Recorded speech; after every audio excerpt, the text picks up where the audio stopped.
નમસ્કાર વિદ્યાર્થી મિત્રો, આપણે ભારતના સાહિત્યની વાત કરી રહ્યા હતા। આજે આપણે જોઈશું ગુપ્ત યુગ કાવ્ય અને નાટકોનો સુવર્ણ યુગ। ગુપ્ત વંશની સ્થાપના એ શ્રીગુપ્ત દ્વારા કરવામાં આવેલી અને ગુપ્ત વંશનો જે સમયગાળો છે એ ભારતનો એક સુવર્ણ યુગનો સમય ગણાય છે। ભારતની સાથે સાથે એ કાવ્ય અને નાટકોનો પણ એક સુવર્ણ યુગ ગણાય છે। ગુપ્ત યુગ સંસ્કૃત માટે કાવ્ય અને નાટકોનો સુવર્ણ યુગ ગણાય છે, કારણ કે આ વંશના સમયગાળા દરમિયાન સંસ્કૃત ભાષામાં અનેક કાવ્ય અને નાટકોની રચના થઈ છે। આ સમયમાં કાલિદાસ, ભવભૂતિ, ભારવી, ભર્તૃહરિ, બાણભટ્ટ વગેરે મહાન લેખકો થઈ ગયા। આ તમામ લેખકો ભારતભરમાં વિખ્યાત છે। હવે ગુપ્ત વંશના સમયગાળા દરમિયાન કાલિદાસ, ભવભૂતિ, ભારવી, ભર્તૃહરિ અને બાણભટ્ટ જેવા મહાન લેખકો અને કવિઓ થઈ ગયા। આ તમામ લેખકો અને જે કવિઓ છે એ ભારતભરમાં વિખ્યાત છે। એમની પ્રસિદ્ધ કૃતિઓ માટે આ લેખકો જાણીતા છે। કાલિદાસ વિશ્વભરમાં પ્રસિદ્ધ કવિ છે, જે પોતાની ઉત્કૃષ્ટ કાવ્યકલા અને નાટ્ય શૈલી માટે પ્રસિદ્ધ છે। હવે કાલિદાસની ગણના એ વિશ્વ પ્રસિદ્ધ કવિઓમાં થાય છે। કાલિદાસ એ પોતાની ઉત્તમ કાવ્ય શૈલી અને ઉત્કૃષ્ટ નાટ્ય શૈલી માટે એ પ્રસિદ્ધ છે। કાલિદાસના સંસ્કૃત સાહિત્યમાં 7 પુસ્તકો છે: ઋતુસંહાર, મેઘદૂત, कुमार संभव, रघुवंशम, विक्रमोर्वशीयम, मालविकाग्निमित्रम અને અભિજ્ઞાન શાકુંતલમ। એમાં ઋતુસંહાર અને મેઘદૂત એક ખંડ કાવ્ય છે। कुमार संभव અને रघुवंशम એ સંસ્કૃત સાહિત્યમાં પંચમહાકાવ્યમાંના એ બે મહાકાવ્યો છે। વિક્રમોર્વશીયમ, માલવિકાગ્નિમિત્રમ અને અભિજ્ઞાન શાકુંતલમ એ કાલિદાસના સર્વોત્તમ નાટકો છે। ત્યાર પછી બાણભટ્ટ એમને 2 પુસ્તકો લખ્યા છે: હર્ષચરિત અને કાદંબરી। હર્ષચરિતની અંદર 7મી સદીમાં કનોજ વંશના મહાન રાજા હર્ષવર્ધનનું જીવન ચરિત્ર આપવામાં આવેલું છે, અને કાદંબરીમાં પુંડરીક અને મહાશ્વેતા તેમજ ચંદ્રપીડ અને કાદંબરીની પ્રણય કથા આપવામાં આવેલી છે। ભવભૂતિ એમના પુસ્તકનું નામ ઉત્તરામચરિત છે। રામ પછીના વંશજો વિશે આ ઉત્તરામચરિતની અંદર માહિતી આપવામાં આવેલી છે। ભારવી એમના પુસ્તકનું નામ છે કિરાતાર્જુનીય। વિશાખાદત્તનું મુદ્રા રાક્ષસ, જેની અંદર નંદ વંશના નાશ વિશે માહિતી આપવામાં આવી છે। નંદ વંશમાં સલાહકાર તરીકે કામ કરનાર અમાત્ય રાક્ષસને મૌર્ય યુગના સલાહકાર બનાવવા માટે પાછો લાવવા માટે ચાણક્ય દ્વારા જે પ્રકારની કાર્યવાહી કરવામાં આવે છે એની માહિતી આપવામાં આવેલી છે। શુદ્રકના પુસ્તકનું નામ છે મૃચ્છકટિકમ, જેની અંદર ચારુદત્ત અને વસંત સેનાની પ્રણય કથા આપવામાં આવેલી છે। અને દંડીના પુસ્તકનું નામ છે દશકુમાર ચરિત, જેની અંદર 10 રાજકુમારો અલગ અલગ દિશામાં જાય છે અને પોતાને જે કંઈ અનુભવ થાય છે એ પોતાના મિત્રો સમક્ષ રજૂ કરે છે। આ ગ્રંથોના મુખ્ય વિષયો રાજકીય ઘટનાઓ, પ્રેમ પ્રસંગ, રૂપક, હાસ્ય પ્રસંગો અને તત્વજ્ઞાન છે। હવે ગુપ્ત વંશના સમયગાળા દરમિયાન જે સાહિત્ય રચાયું એ સાહિત્યનો વિષય વસ્તુ રાજકીય ઘટનાઓ છે। પોલિટિક્સ ઉપર એ પુસ્તકો લખાયેલા છે, કાં તો પ્રેમ પ્રસંગ ઉપર પુસ્તકો લખવામાં આવેલા છે, કાં તો એ રૂપક છે અથવા હાસ્ય પ્રસંગ અથવા તત્વજ્ઞાનથી ભરપૂર પુસ્તકો લખાયેલા છે। હવે આપણે ગુજરાતી ગદ્ય અને પદ્યના વિકાસની વાત કરીએ તો પ્રાચીન યુગની ગુજરાતી ભાષામાં પદ્ય સાહિત્ય રચાતું હતું। સમય જતાં ગુજરાતી ભાષાનું ખેડાણ થતા અનેક કૃતિઓ રચાઈ। એટલે કે પ્રાચીન સમયમાં ગુજરાતી ભાષામાં ફક્ત પદ્ય સાહિત્ય રચાયું, અને જેમ જેમ સમય પસાર થતો ગયો તેમ ગુજરાતી ભાષામાં ખેડાણ થતા અનેક કૃતિઓની રચના થઈ, અનેક સાહિત્ય લખાયું। ગુજરાતી ભાષાના આદિ કવિ તરીકે ઓળખાતા નરસિંહ મહેતા, જેમને પદ અને પ્રભાતિયા લખ્યા છે, જે આજે પણ લોકોના કંઠે ગવાય છે. મીરાના પદો અને ભજનો ખૂબ લોકપ્રિય છે. દયારામના ગરબી, જે શ્રી કૃષ્ણ માટે ગોપી ભાવે લખતા. અખાના છપ્પા, અંધશ્રદ્ધાની અંદર ડૂબેલા લોકોને જાગૃત કરવા માટે કટાક્ષ શૈલીમાં અખાએ છપ્પા લખ્યા. પ્રેમાનંદના આખ્યાન, પ્રીતમના પદ, ભાલણના આખ્યાન, શામળની પદ્ય વાર્તા અને ગંગા સતીના ભજનો. તો આ જે કવિઓ થઈ ગયા અથવા કવિયત્રીઓ થઈ ગઈ, એમને ગુજરાતી પદ્ય રચીને ગુજરાતી સાહિત્યને સમૃદ્ધ બનાવ્યું છે. ફરીથી એકવાર રિપીટ કરું છું. નરસિંહ મહેતાના પદ અને પ્રભાતિયા, મીરાબાઈના પદ અને ભજનો, દયારામના ગરબી, અખાના છપ્પા, પ્રેમાનંદના આખ્યાન, પ્રીતમના પદો, ભાલણના આખ્યાન, શામળની પદ્ય વાર્તા અને ગંગા સતીના ભજનો. એ સિવાય ગુજરાતી ગદ્યમાં શરૂઆતનું જે ગુજરાતી ગદ્ય હતું, એમાં જે વ્યક્તિઓએ મહત્વની ભૂમિકા ભજવી, મહત્વનું સાહિત્ય રચ્યું, એની આપણે વાત કરીએ તો નર્મદ, જેમને ગુજરાતી ભાષામાં પહેલી આત્મકથા આપી મારી હકીકત, એ ઉપરાંત નિબંધ પણ લખ્યા છે. ત્યાર પછી નવલરામ, જેમને નાટકો, કાવ્ય અને વિદેશી સાહિત્યનું ભાષાંતર કર્યું છે. કિશોરલાલ મશરૂવાલા, જેમને ચરિત્ર નિબંધ લખ્યા છે અને વિદેશી સાહિત્યનું અનુવાદ કરી અને વિદેશી જ્ઞાન આપણને પીરસવાનું કાર્ય કર્યું છે.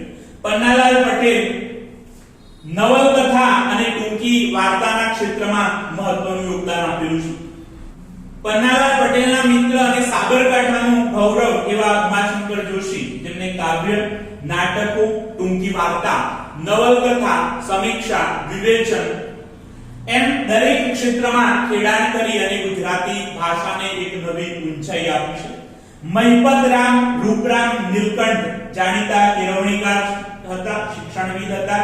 ચરિત્ર અને નવલકથાના ક્ષેત્રમાં એમને મહત્વનું યોગદાન આપેલું છે. અને ગોવર્ધનરામ ત્રિપાઠી, જેમને નવલકથાના ક્ષેત્રમાં પોતાનું યોગદાન આપ્યું છે.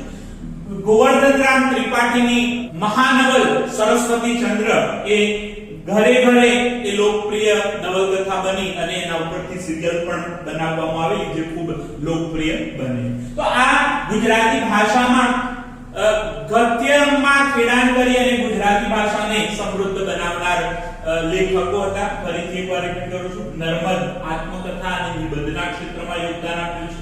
નવલરામ નાટકો, કાવ્યો અને ભાષાંતર. કિશોરલાલ મશરૂવાલા ચરિત્ર અને નિબંધના ક્ષેત્રમાં યોગદાન આપ્યું છે. પન્નાલાલ પટેલ નવલકથા અને ટૂંકી વાર્તા. ઉમાશંકર જોશી કાવ્ય, નાટકો, ટૂંકી વાર્તા અને નવલકથાના ક્ષેત્રમાં યોગદાન આપ્યું છે. મહિપતરામ રૂપરામ નીલકંઠ એ પોતે જાણીતા કેળવણીકાર હતા, ચરિત્ર નિબંધ લખ્યા છે અને નવલકથા આપી. ગોવર્ધનરામ ત્રિપાઠી નવલકથા અને પ્રસિદ્ધ મહાનવલ સરસ્વતી ચંદ્ર એ આપણને યાદ રહેવી જોઈએ. હવે આપણે તમિલ સાહિત્યનો પરિચય મેળવીએ. તમિલ, તેલુગુ, કન્નડ અને મલયાલમ એ દ્રવિડ કુળની ભાષાઓ છે. આ ભાષામાં સાહિત્યનો વિકાસ થયો. હવે દ્રવિડ કુળની ચાર ભાષાઓ છે: તમિલ, તેલુગુ, કન્નડ અને મલયાલમ. આ ચાર ભાષાઓની અંદર પુષ્કળ સાહિત્યનું સર્જન થયું છે. તમિલ એ દ્રવિડ કુળની સૌથી જૂની ભાષા છે અને તેનું સાહિત્ય ઈસવીસનના પ્રારંભ જેટલું જૂનું છે.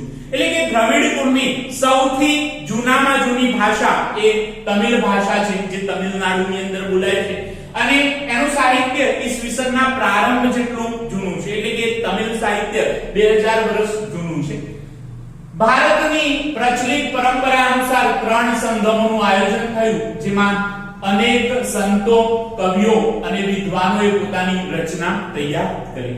ભારતની પ્રાચીન સમયની એક પરંપરા રહી છે સંગમની, અને એ સંગમમાં રાજા અનેક કવિઓ, વિદ્વાનો અને લેખકોને બોલાવી, અનેક સંતોને બોલાવી અને સાહિત્યનું સર્જન કરવા માટે આમંત્રણ આપતા.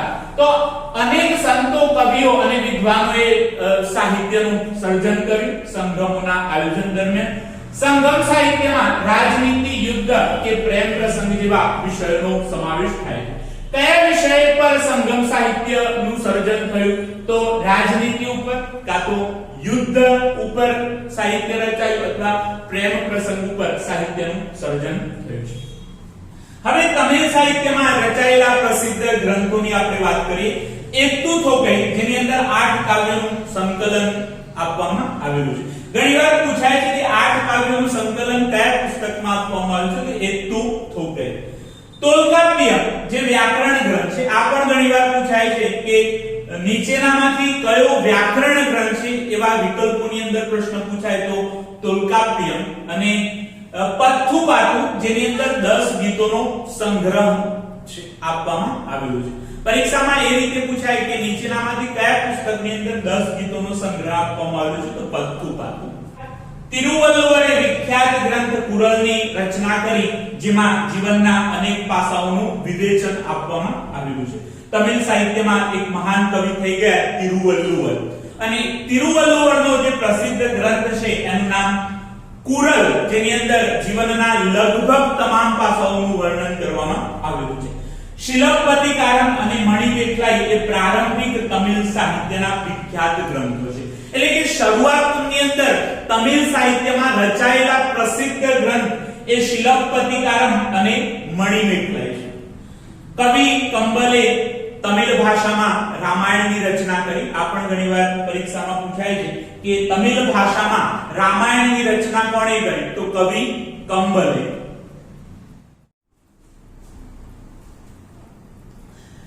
હવે આપણે મધ્યકાલીન સાહિત્યનો પરિચય મેળવીશું. ઉત્તર ભારતમાં મધ્યયુગની શરૂઆતમાં સંસ્કૃત એ સાહિત્યની ભાષા બની રહી.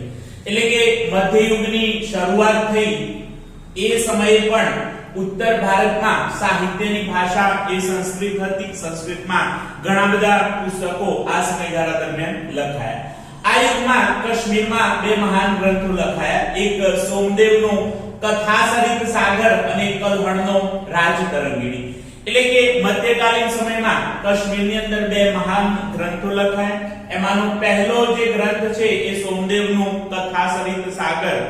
કાશ્મીરના રાજા અનંતની પુત્રી સૂર્યમતીના મનોરંજન માટે આ ગ્રંથ લખાયેલો છે, કથાસરિત સાગર. અને કલ્હણનું પુસ્તક રાજતરંગિણી.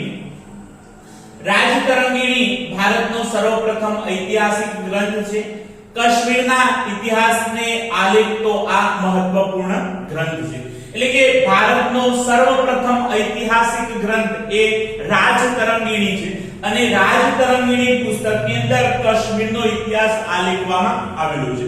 કાશ્મીરમાં શરૂઆતથી કયા કયા રાજાઓ શાસન કરતા હતા એનો સમગ્ર ઇતિહાસ એ રાજતરંગિણી પુસ્તકની અંદર આપવામાં આવેલું છે. જયદેવે ગીત ગોવિંદ કાવ્ય ગ્રંથ લખ્યો, જેની ગણના સંસ્કૃતના સુંદર ગ્રંથોમાં થાય છે.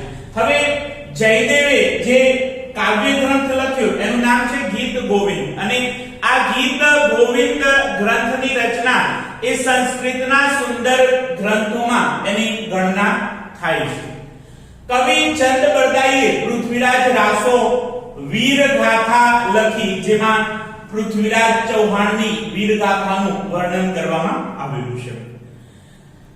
મધ્યકાલીન સમયમાં દિલ્હીની ગાદી ઉપર છેલ્લો હિન્દુ શાસક હતો પૃથ્વીરાજ ચૌહાણ, અને એ પૃથ્વીરાજ ચૌહાણની વીર ગાથાને આલેખતું પુસ્તક કવિ ચંદ બરદાઈએ લખ્યું છે, અને એનું નામ છે પૃથ્વીરાજ રાસો.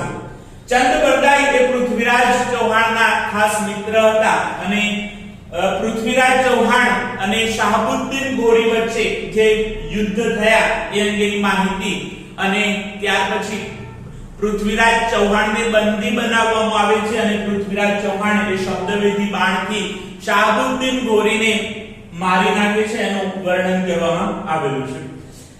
પૃથ્વીરાજ રાસો હિન્દી ભાષાનો સર્વપ્રથમ ઐતિહાસિક ગ્રંથ છે. આ ગ્રંથની રચનાથી હિન્દી સાહિત્ય જગતમાં વીર ગાથા યુગનો પ્રારંભ થયો. એટલે કે પૃથ્વીરાજ રાસો એ હિન્દી ભાષાનો સર્વપ્રથમ ઐતિહાસિક ગ્રંથ ગણાય છે, અને આ ગ્રંથ પછી હિન્દી ભાષામાં વીર ગાથાઓ લખવાનો એક પ્રારંભ થયો. પરીક્ષામાં પ્રશ્ન પૂછાય કે ભારતનો સર્વપ્રથમ ઐતિહાસિક ગ્રંથ તો રાજતરંગિણી, અને એવો પ્રશ્ન પૂછાય કે હિન્દી ભાષાનો સર્વપ્રથમ ઐતિહાસિક ગ્રંથ કયો તો પૃથ્વીરાજ રાસો. દક્ષિણ ભારતમાં અનેક સંસ્કૃત ગ્રંથોની રચના થઈ, જેમાં શંકરાચાર્યનું ભાષ્ય મુખ્ય છે. શંકરાચાર્યનું જે ભાષ્ય નામનું જે પુસ્તક છે એ પ્રસિદ્ધ છે. શંકરાચાર્યએ એક ભાષ્યની રચના કરી. કન્નડ ભાષા પર જૈન ધર્મની ગાઢ અસર પડી, જેના કારણે અનેક જૈન ગ્રંથો લખાયા. એટલે કે કન્નડ સાહિત્ય ઉપર જૈન ધર્મનો પ્રભાવ પડ્યો અને એનાથી કન્નડ ભાષામાં અનેક જૈન ગ્રંથો લખાયા, જેની અંદર કવિ પંપા એમને આદિ પુરાણની રચના કરી. એટલે કે જૈન ધર્મના પહેલા તીર્થંકર ઋષભદેવ ભગવાન, જેમનું બીજું નામ આદિનાથ ભગવાન હતું, એમના જીવન ચરિત્રને આલેખતું પુસ્તક એ પંપાએ લખ્યું. ત્યાર પછી પોન્નાના પુસ્તકનું નામ છે શાંતિ પુરાણ, જેની અંદર જૈન ધર્મના 16મા તીર્થંકર શાંતિનાથ ભગવાનના જીવનને આલેખતું આ પુસ્તક છે. એટલે કે શાંતિનાથ ભગવાનના જીવન ચરિત્રનું એમાં વર્ણન કરવામાં આવ્યું છે. અને રન્ના એમના પુસ્તકનું નામ છે અજિતનાથ પુરાણ, જેની અંદર જૈન ધર્મના બીજા નંબરના જે તીર્થંકર હતા અજિતનાથ ભગવાન, એમનું જીવન ચરિત્ર આપવામાં આવ્યું છે. ફરીથી એકવાર રિપીટ કરું છું. પંપાએ આદિ પુરાણની રચના કરી, પોન્નાએ શાંતિ પુરાણની રચના કરી, જેની અંદર જૈન ધર્મના 16મા તીર્થંકરનું જીવન ચરિત્ર આપવામાં આવ્યું છે, અને રન્નાએ અજિતનાથ પુરાણ નામની કૃતિ લખી. પંપા, પોન્ના અને રન્ના એ પ્રારંભિક કન્નડ સાહિત્યની ત્રિપુટી તરીકે ઓળખવામાં આવે છે. એટલે કે શરૂઆતની અંદર કન્નડ સાહિત્યમાં થઈ ગયેલા આ કવિઓને ત્રિપુટી અથવા ત્રિમૂર્તિ તરીકે ઓળખવામાં આવે છે. ફરીથી ફરીથી કરું છું. પંપા, પોન્ના અને રન્નાને એ પ્રારંભિક કન્નડ સાહિત્યની ત્રિપુટી તરીકે ઓળખવામાં આવે છે. ભારતીય ભાષાઓનો વિકાસ અને સાહિત્યિક કૃતિઓની રચના એ દિલ્હી સલ્તનત કાળમાં વેગીલી બની. એટલે કે દિલ્હીમાં સલ્તનત વંશના શાસકો આવ્યા, એ પછી ભારતીય ભાષાઓનો વિકાસ થયો અને સાથે સાથે ભારતીય ભાષાઓમાં એ અનેક સાહિત્ય કૃતિઓની રચના થઈ છે. હિન્દી ભાષાના બે સ્વરૂપો વ્રજ અને ખડી બોલીનો પણ સાહિત્યિક રચનાઓમાં વિનિયોગ થવા લાગ્યો, અને આ બંને બોલીઓમાં અનેક ભક્તિ ગીતો લખાયેલા છે. એટલે કે હિન્દી ભાષાની મુખ્ય બે બોલીઓ છે, એક વ્રજ બોલી અને બીજા નંબરમાં ખડી બોલી. તો આ વ્રજ બોલી અને ખડી બોલીમાં પણ સાહિત્યનું સર્જન થવા લાગ્યું, અને આ બંને બોલીઓની અંદર શ્રી કૃષ્ણના સેંકડો ભક્તિ ગીતો લખાયેલા છે. હિન્દી ભાષા અને ગુજરાતી ભાષાને મળતી આવતી એક ભાષા એ રાજસ્થાની ભાષા છે, અને આ રાજસ્થાની ભાષામાં અનેક વીર કથાઓ લખાઈ છે, જેમ કે આલ્હા, ઉદલ અને બિસલદેવ રાસો. આ વીર કથાઓ છે. આલ્હા જે બુંદેલખંડમાં ચંદેલા વંશના રાજાના સેનાપતિ હતા, અને ઉદલ એ આલ્હાનો ભાઈ હતો. તો એમને પૃથ્વીરાજ ચૌહાણ સાથે જે યુદ્ધ કર્યું, એ યુદ્ધની વીર ગાથાનું આલેખન એ આલ્હા અને ઉદલ રાસોની અંદર કરવામાં આવેલું છે. અને એ ઉપરાંત બિસલદેવ રાસો એ નરપતિ દ્વારા આ સમયગાળા દરમિયાન લખાયેલું છે. અને બિસલદેવ રાસો જેની અંદર શૃંગાર રસનું વર્ણન કરવામાં આવેલું છે, અને એની સાથે સાથે આ એક વીર કથા છે, અને બિસલદેવ રાસોથી વીર કથા લખવાની પરંપરાનો પ્રારંભ થયો. મુલ્લા દાઉદનો ગ્રંથ ચંદ્રાયન એ અવધી ભાષાનો સૌથી જૂનામાં જૂનો ગ્રંથ મનાય છે. એટલે કે ચંદ્રાયન એ અવધી ભાષાનો સૌથી જૂનામાં જૂનો ગ્રંથ છે, અને એની રચના એ મુલ્લા દાઉદ દ્વારા થયેલી છે. આ ઘણીવાર પ્રશ્નમાં પૂછાય છે કે અવધી ભાષાનો સૌથી જૂનામાં જૂનો ગ્રંથ કયો, તો ચંદ્રાયન. અને ચંદ્રાયનના રચયિતા કોણ છે, તો મુલ્લા દાઉદ. ફારસી ભાષા એ દિલ્હીના સુલતાનોની રાજભાષા હતી. તેના સાહિત્યની અસર રૂપે અનેક ફારસી શબ્દોનો સમાવેશ એ ભારતીય ભાષાઓમાં થયેલો જોવા મળે છે. આપણા દેશમાં દિલ્હીમાં સલ્તનત વંશ અને મોગલ વંશના શાસકોની રાજભાષા એ ફારસી હતી અને એ ફારસી ભાષાની અંદર રાજ્યનો વહીવટ થતો. એના કારણે સાહિત્યમાં અનેક ફારસી શબ્દોનો ઉપયોગ એ ભારતીય ભાષાઓમાં થયેલો જોવા મળે છે. એટલે કે ભારતીય ભાષાઓએ ઘણા ફારસી ભાષાના શબ્દોનો પણ સ્વીકાર કરેલો છે. આ યુગમાં અનેક સાહિત્યકાર થઈ ગયા, જેની અંદર જિયાઉદ્દીન બરની એ તારીખે ફિરોજશાહી અને ફતવાએ જહાદારી ગ્રંથની રચના કરી. અલાઉદ્દીન ખિલજીના સમયમાં આ જિયાઉદ્દીન બરની એ મહાન ઇતિહાસકાર થઈ ગયા અને એમને બે પુસ્તકો લખ્યા છે, તારીખે ફિરોજશાહી અને બીજા નંબરમાં ફતવાએ જહાદારી.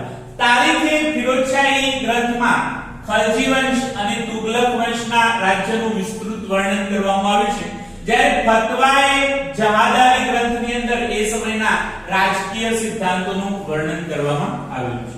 હવે તારીખે ફિરોજશાહી એ પુસ્તકની અંદર ખિલજી વંશ અને તુગલક વંશના વિશે સંપૂર્ણ માહિતી આપવામાં આવેલી છે. એટલે કે ખિલજી વંશ અને તુગલક વંશનું વિસ્તૃત વર્ણન કરવામાં આવેલું છે, જ્યારે ફતવાએ જહાદારી ગ્રંથની અંદર એ સમયના રાજકીય સિદ્ધાંતોનું વર્ણન કરવામાં આવેલું છે કે એ વખતે રાજ્યનો વહીવટ કેવી રીતે થતો હતો, રાજ્યનું શાસન કેવી રીતે થતું એ અંગેની માહિતી એ ફતવાએ જહાદારી ગ્રંથની અંદર આપવામાં આવેલી છે.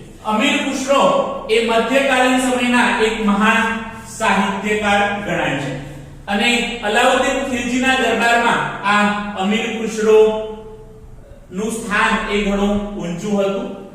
અમીર ખુશરો એ કવિ પણ હતા, ઇતિહાસકાર હતા, સંગીતકાર હતા અને રહસ્યવાદી સંત હતા. એટલે કે અમીર ખુશરોએ ઘણી બધી કવિતાઓ પણ લખી છે, અનેક ઐતિહાસિક બાબતોનું વર્ણન કર્યું છે, સારા સંગીતકાર પણ હતા અને સાથે સાથે રહસ્યવાદી સંત હતા. તેમના ગુરુનું નામ હઝરત નિઝામુદ્દીન ઓલિયા હતું. આ ઘણીવાર પ્રશ્નમાં પૂછાય છે કે અમીર ખુશરોના ગુરુનું નામ શું હતું, તો હઝરત નિઝામુદ્દીન ઓલિયા. હવે અમીર ખુશરોએ આસિકા, નૂહ, સિપિહર અને કિરાતુલ સદાયન એમની મહત્વની કૃતિઓ છે. આ ઉપરાંત તેમણે અનેક કાવ્ય ગ્રંથોની રચના કરી છે. અમીર ખુશરોના મહત્વના પુસ્તકોની આપણે વાત કરીએ તો આસિકા, નૂહ, સિપિહર અને કિરાતુલ સદાયર, અને આ સિવાય એમણે બીજા પણ અનેક કાવ્ય ગ્રંથોની રચના કરી છે. તેમને ભારતીય હોવા પર ગર્વ હતો અને તેથી તે ભારતને પૃથ્વી ઉપરનું સ્વર્ગ માનતા હતી. અમીર ખુશરોને ભારતીય હોવાનો ગર્વ હતો અને એટલા માટે એ ભારતને એ પૃથ્વી ઉપરનું સ્વર્ગ માનતા હતા.